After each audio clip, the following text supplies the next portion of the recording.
béni de partout où vous êtes, que la joie de l'évangile vous comble, que la paix de Christ soit notre partage.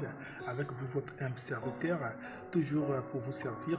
Aujourd'hui, nous allons justement parler d'un thème que l'Esprit nous a inspiré dans le cadre de notre rubrique ou émission qui est ainsi dénommée un verset pour un jour. Alors, un passage biblique, un verset pour un jour.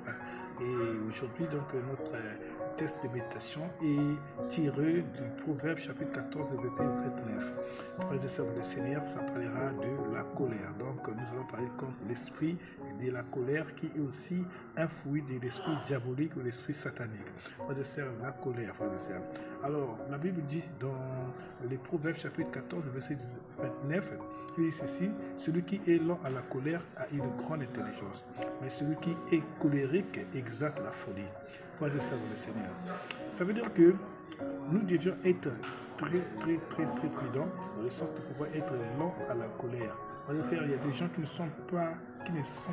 pas la maîtrise de leurs émotions quand ils tombent dans la colère.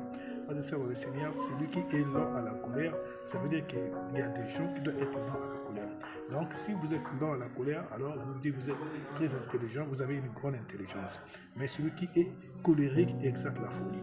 Frères et sœurs, la colère est considérée comme une folie. Voilà pourquoi on dit que la colère, c'est une courte folie. Ça veut dire que vous avez perdu la raison, vous avez perdu les sens et vous êtes hors de vous, hors d'esprit et vous pouvez agir dans la colère.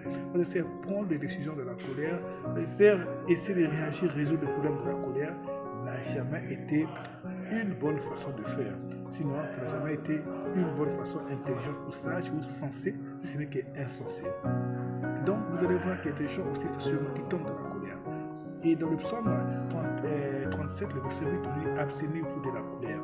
Nous devions faire attention à la colère et abandonner la colère. Si ça peut arriver que vous tombez dans une situation qui peut vous mettre en colère, mais abandonnez-vous à la colère. C'est-à-dire que vous devez abandonner, aussitôt que vous êtes tombé, vous devez avoir la maîtrise de soi. Frères et sœurs, la Bible dit: ne vous inquiétez pas, il ne tombe qu'au mal. Ça veut dire que la colère ne peut jamais résoudre les problèmes, si ce n'est qu'amplifier la situation. Donc voilà pourquoi il y a des psaumes pour vous demander, c'est-à-dire pour nous donner de la maîtrise de soi, pour nous ramener au calme.